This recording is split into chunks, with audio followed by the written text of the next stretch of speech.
నమస్తే, welcome to our voice. నేను journalist నవత. బైరి నరేష్ పరిచయం అక్కర్లేని పేరు. అంబేద్కర్ వారసులమని చెబుతూ హిందూ దేవుళ్లను అవమానించడమే పనిగా, విమర్శించడమే పనిగా పనిచేస్తున్న ఒక వ్యక్తి. ఎప్పుడు చూడు ఒక సంచి, అందులో పుస్తకాలు. నిజంగా అన్ని పుస్తకాలు చదివి ఉంటే రామాయణ మహాభారత ఇతిహాసాలను కూడా కొంచెం చదివి ఉంటే బాగుండేది అనిపిస్తుంది. భగవంతుణ్ణి విమర్శించడం బైరి నరేష్ని ఒక ఏమంటారు అలవాటుగా మారిపోయింది. తను ఫేమస్ అవ్వడానికి హిందూ దేవతలను విమర్శించడమే పనిగా పెట్టుకొని ఉంటాడు. అయితే బైరి నరేష్కి సంబంధించిన పాత వీడియోనే కావచ్చు, ఇది 1 year బ్యాక్ వీడియో, సుమన్ టీవీలో ఒక ఇంటర్వ్యూలో ఇచ్చిన వీడియో.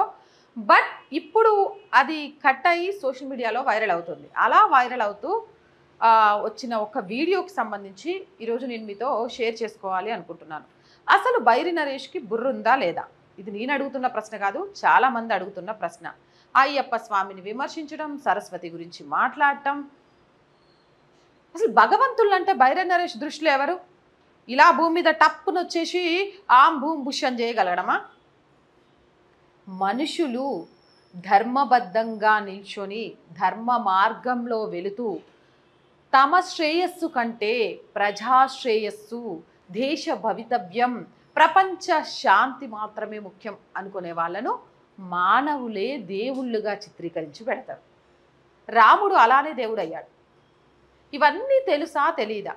ఇప్పటి వరకు దేవుళ్ళ మీద ఉండేవాళ్ళు ఇప్పుడు అసలు ఎంత నీచంగా మాట్లాడాడంటే కంపరం పుట్టించేలాగా మాట్లాడాడు. ఒక ఆడపిల్లగా నాకు ఎందుకో ఈ వీడియో మీద స్పందించాలి అనిపించింది. అసలు ఏం మాట్లాడాడు, ఎందుకు స్పందించాలి అనిపించింది తెలుసుకునే ముందు బైరి నరేష్కి సంబంధించిన అభిమానులు, ఈవెన్ బైరి నరేష్ అన్నతో సహా నేను చెప్పే ఈ మాటలు వినండి, తెలుసుకోండి. ఎందుకంటే ఇప్పటిదాకా మీకు తెలియదు, జ్ఞానం లేదు, అజ్ఞానంలో మాట్లాడుతున్నారు అని అర్థమైంది. సో మీకు జ్ఞానం కలిగించడానికి, మీ కళ్ళు తెలిపించడానికి ఈ వీడియో మీకోసం అంకితం చేస్తున్నా. నువ్వేం మాట్లాడావో నీకు వినిపిస్తా. ఐదవతనం అనే పదం అర్థము మీకు తెలిస్తే మీరు ఆ పదమే ఉపయోగించరు. ఐదవతనం అంటే ఆ కఠిన వ్యక్తి. ఐదవతనం అనే పదం ఏంటి అనేది తెలిస్తేనట ఆడోళ్ళు ఐదవతనం అనే పదాన్నే వాడరట. ఈ మాట నిజంగా ఆడోళ్ళ మధ్యలో ఉండి చెప్తే అయ్యప్ప స్వాములు అప్పుడు ఉరికిచ్చిరు చూసిండ్రా, అంతకంటే ఎక్కువ ఉరికిస్తారు. ఐదవతనం అంటే నువ్వు తెలుసుకొని మాట్లాడు. ఆడోళ్ళకి క్షణ బాగా తెలుసు, వాళ్ళు ఉపయోగించాలో వద్దో తెలుసుకున్న తర్వాతే ఉపయోగిస్తాండ్రు. నీకు తెలిసింది వేదాంతం, నువ్వు చెప్పేది సూక్తి అనుకొని ఎంతకాలం కళ్ళు మూసుకొని పిల్లిద పాలు తాగినట్టుగా ప్రవర్తిస్తూ వస్తావు అని అర్థం. దానికంటే ముందు నలుగురు ఉన్నారు, నేను ఇంద్రుడికి భార్యని, తర్వాత అగ్నిదేవుడికి భార్యని, బ్రహ్మకు భార్యని, ఆ తర్వాత పెళ్లి జరిపించే పూజారికి. మీరు ఒకసారి చదవండి. ఐదవతనం అర్థం ఏంటని గూగుల్లో కొట్టండి. నేను రాసింది కాదు కదా, ఆ గ్రంథాలు చూడండి. అందుకే కదా ఈయనేం చెప్పిండు, ఐదవతనం అంటే ఏంటి గూగుల్లో సెర్చ్ చేయమన్నాడు. నిజంగా నేను సెర్చ్ చేస్తా. ఐదవతనం అనేది వచ్చింది. మళ్ళీ ఒకసారి వినండి. మళ్ళీ నేను అడుగుతున్నాను, ఐదవతనం అనే పదం అర్థము మీకు తెలిస్తే మీరు ఆ పదమే ఉపయోగించరు. ఐదవతనం అంటే ఆ కఠిన వ్యక్తి ఐదవ భర్త అని అర్థం. దానికంటే ముందు నలుగురు ఉన్నారు, నేను ఇంద్రుడికి భార్యని, తర్వాత అగ్నిదేవుడికి భార్యని, బ్రహ్మకు భార్యని, ఆ తర్వాత పెళ్లి జరిపించే పూజారికి. మీరు ఒకసారి చదవండి. ఐదవతనం అర్థం ఏంటని గూగుల్లో కొట్టండి. నేను రాసింది కాదు కదా, ఆ గ్రంథాలు చూడండి. అందుకే కదా ఐదవతనం అనేది వచ్చింది. రైట్. ఇప్పుడు బైరి నరేష్ అన్న చెప్పినట్టే నేను ఐదవతనం అంటే ఏంటిది అనేది తెలుసుకోవడానికి గూగుల్లో సెర్చ్ చేద్దాం.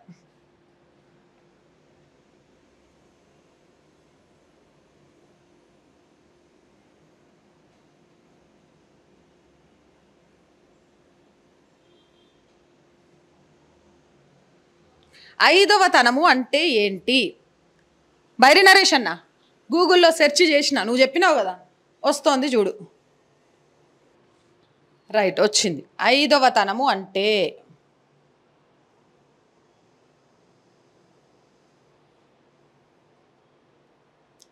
పెద్దలు స్త్రీలను 5వ తనముతో నిండు నూరేళ్లు వర్ధిల్లమ్మా అని దీవిస్తారు. 5వ తనం అంటే ఏంటో తెలుసా? బైరి నరేష్, 5వ తనం అంటే ఏంటో తెలుసా? నీకోసమే.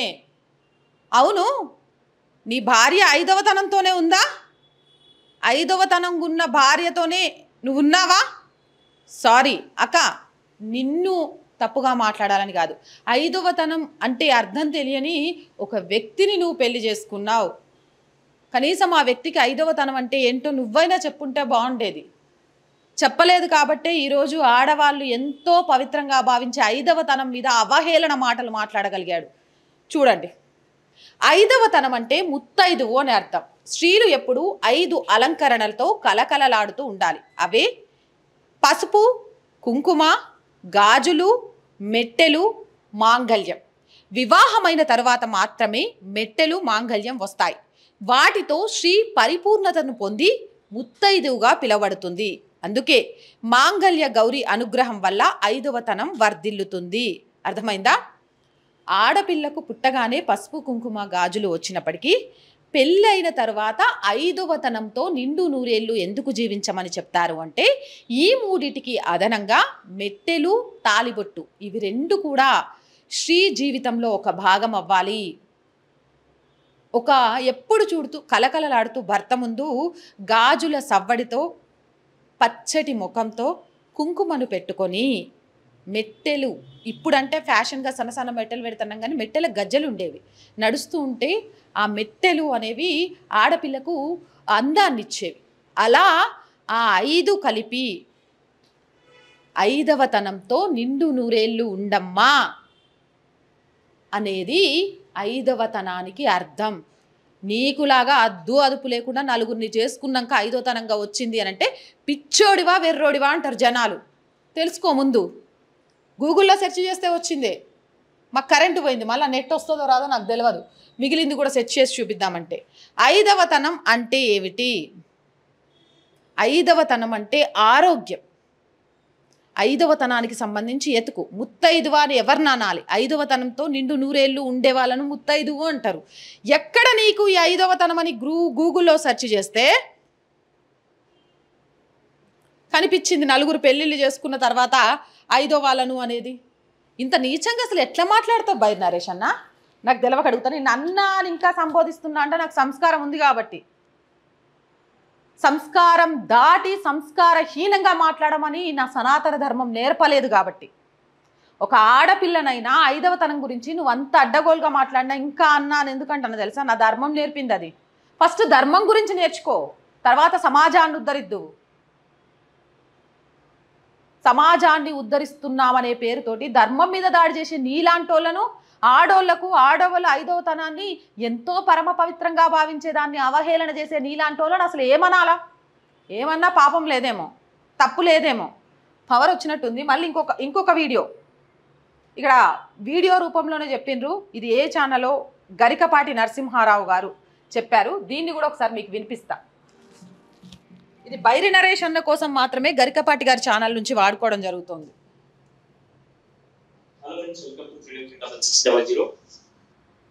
ఈరోజు సంస్కృతానికి సంబంధించి ఇంట్రెస్ట్ గా ఉండే టాపిక్ ఒకటి ఉంది.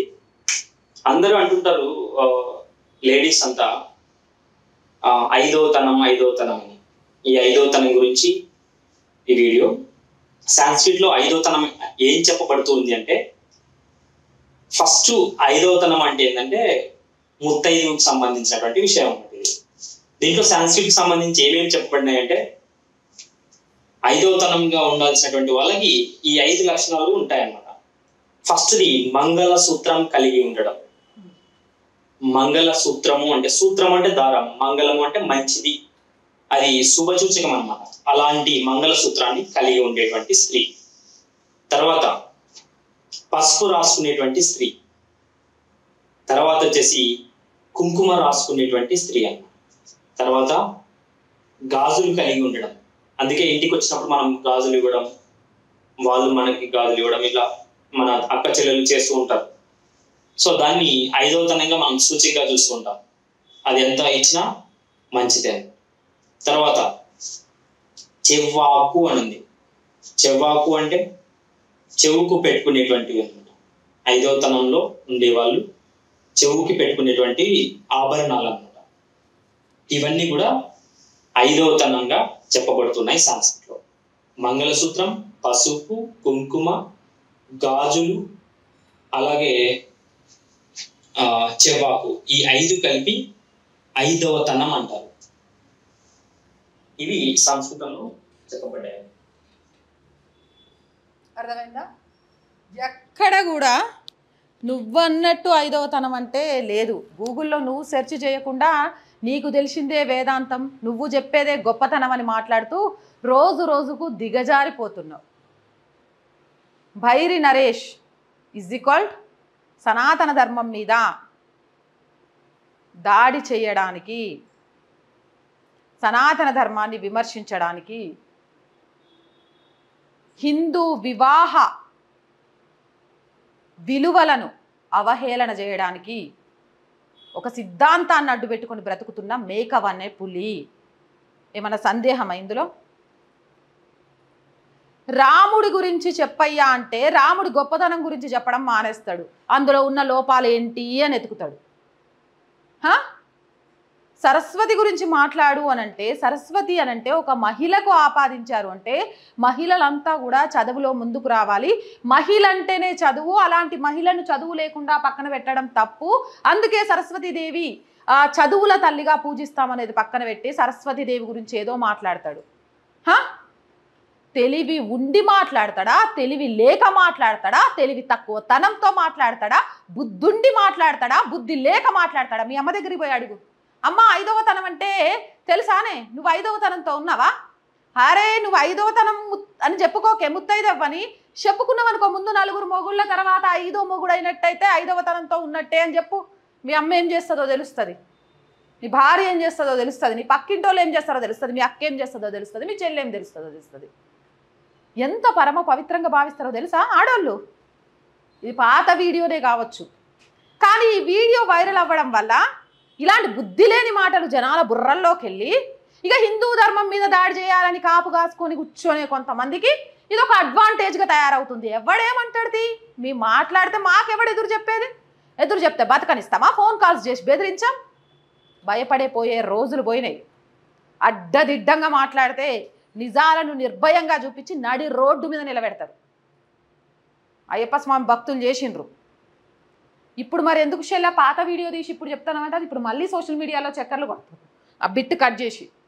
ఇక ఇప్పుడు చెప్పలేదనుకో భైరి నరేష్ అన్నకు బతికున్నంత కాలం ఆయనకు 5వ తనం అంటే తెలవకుండా పాపం ఈయన పెళ్లి చేసుకున్న పెళ్ళాన్ని కూడా అరే ముందు 4గురికి భార్య ఇది అనుకుంటాడు.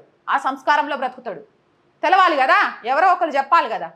అందుకే బాబు భైరి నరేష్ అన్న 5వ తనం అంటే పసుపు, మెట్టెలు, కుంకుమ, గాజులు, మంగళసూత్రం, కొన్ని చోట్ల చెవి పోగులు.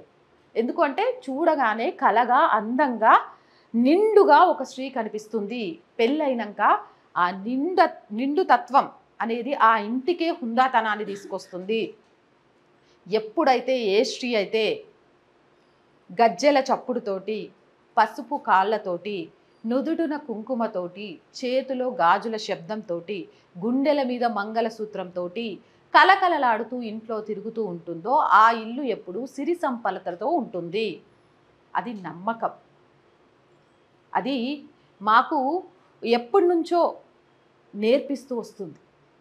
కాబట్టి 5వ తనంతో నిండు నూరేళ్ళు జీవించమ్మా అని చెబుతారు. తెలుసుకొని 5వ తనం విలువ తెలుసుకొని 5వ తనానికి విలువిస్తూ ఇంట్లో ఆడవాళ్ళను అభిమానించు, ప్రేమించు, బయట ఆడవాళ్ళను గౌరవించు. ఇంకొకసారి సనాతన ధర్మంలోని అంశాలకు సంబంధించి తప్పుడు వ్యాఖ్యలు చేస్తూ ఎక్కడ మాట్లాడినా కానీ ఇలానే నువ్వు మాట్లాడిన మాటల అబద్ధాలను బట్టలిప్పి నడ రోడ్డు మీద నిలబెడతాం. సిద్ధంగా ఉండు. అబద్ధాలు, దాడి చేయడాలు అనేది అన్యమతస్థుల్లోనే కాదు, ఇదే ధర్మంలో ఉంటూ ఒక ముసుగు వేసుకొని ఒక సిద్ధాంతాన్ని పట్టుకొని ఉన్నామని చెప్పి దాడి చేసేవాళ్ళు భైరి నరేష్ లాంటి వాళ్ళు చాలామంది ఉన్నారు. వాళ్ళందరికీ కూడా మీరు ఫస్ట్ చాలా పుస్తకాలు మీ బ్యాగ్స్లో ఉంటాయి కదా, పక్కన పడేసి ఒక రామాయణాన్ని, ఒక మహాభారతాన్ని, ఒక భాగవతాన్ని చదవండి. అసలు సనాతన ధర్మం ఎప్పుడు పుట్టింది అని తెలుసుకోండి. క్రిస్టియానిటీకి, ముస్లింకి, సిక్కుకు, జైనుకు పుట్టిన తేదీలు ఉన్నాయి, కానీ సనాతన ధర్మానికి ఎందుకు లేవు అనే విషయాన్ని తెలుసుకోండి. ఎందుకంటే సనాతన ధర్మ మూలంగానే ఏర్పడ్డది. అలాంటి సనాతన ధర్మాన్ని వినాశనం చేయాలనో, అలాంటి సనాతన ధర్మం మీద దాడి చేయాలో అని చూస్తే మీలాంటి వాళ్ళు లక్షల కోట్ల మంది పుట్టుకొచ్చినా అది సాధ్యం కాదు.